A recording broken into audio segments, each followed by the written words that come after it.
فما كانت إلا ساعة قدم فالنار يتجد رسول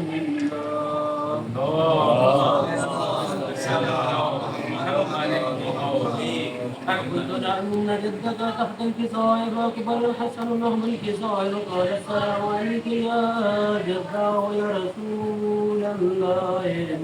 أتأذن لي أن أدخل معك تحت الكساء قال وعليك السلام يا ولدي وصحبه بقدر فدخل معه تحت الكساء فما كانت إلا ساعة معك بولدي الحسين قد أقبل وقال السلام عليك يا أمه فقلت وعليك السلام يا ولدي وفرعتين وسنة فؤادي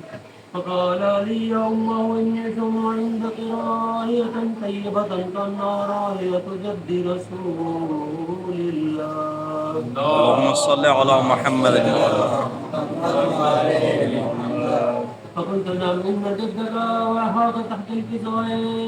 وفضل الحسين نحو الكساء وقال السلام عليك يا جده والسلام عليك يا من اختاره الله أتأذن لي أن أدخل معكما تحت الكساء فقال وعليك السلام يا ولدي وإشرف يا أمتي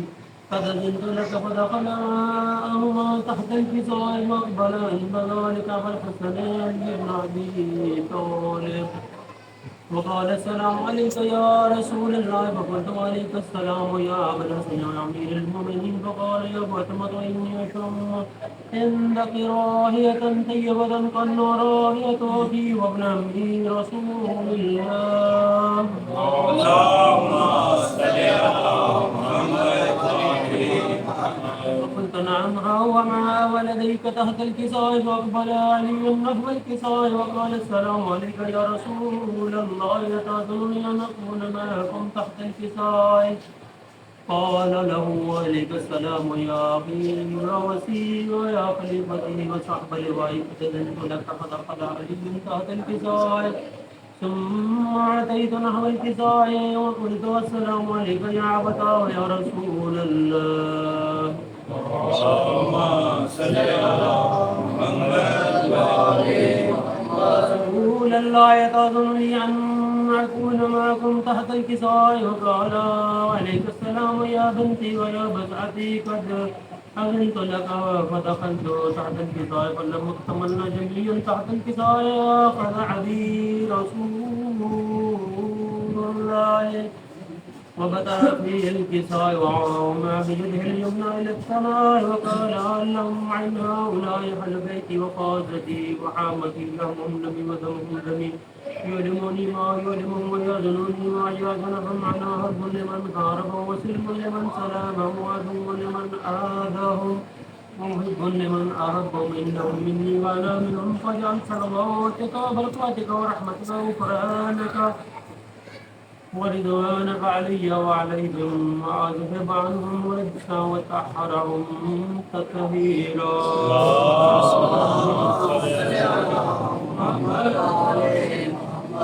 وقال الله عز وجل يا ملائكتي وسكان سماوات إني ما خلقت سماء مبنية ولا أرضا مدية ولا تمرا منيرا ولا شمسا مضية ولا فلكا يدور ولا بحر يجري ولا فلك يسري إلا بمحبة هؤلاء الخمسة الذين هم تحت الكساء فقال عمي جبرائيل يا رب ومن تحت الكساء فقال عز وجل هم أهل بيت النبوة ومعدن الرسالة هم فاطمة وأبوها وبهلها وبنوها اللهم صل على محمد قال جبرائيل يا رب أتأذنني أن أهبط إلى الأرض ليكون معهم ثالثا فقال له نعم قد أذنت لك فهبط الأمين جبرائيل وقال السلام عليك يا رسول الله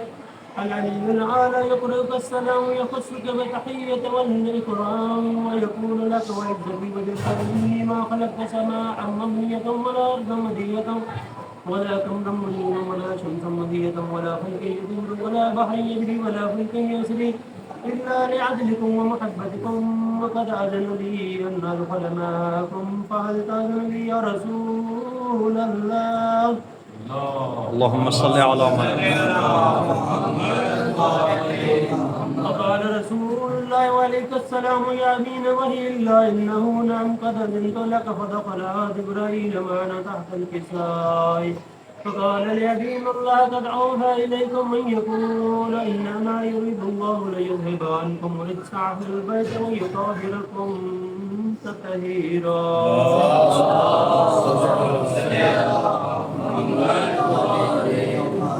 فقال علي لأبي يا رسول الله أخبرني ما لجلوسنا هذا تحت الكساء من الفجر عند الله. وقال النبي صلى الله عليه وسلم والذي بعثني بالحق نبيا واصطفاني بالرسالة نجيا ما ذكر خبرنا هذا في محفل من محافل أهل الأرض، وفيه جمع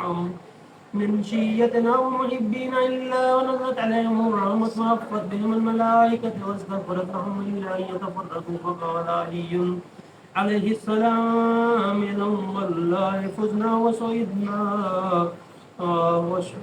وسعدنا فازوا وسعد في الدنيا والآخرة ورب الكعبة.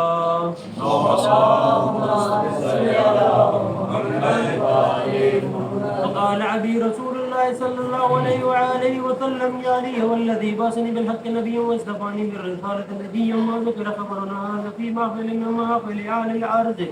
وفيه جمع من شيتنا ومحبين، وفيهم مهموم إلا فرج الله حمه، ولا مهموم إلا وكشف الله همه، ولا طالب حاجة إلا وقضى الله حاجته. فقال علي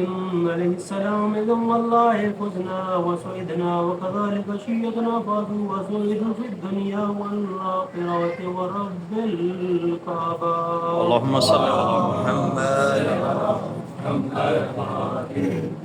माशाल्लाह अल्हम्दुलिल्लाह बेहतरीन और बड़े खूबसूरत अंदाज में तिलावत है।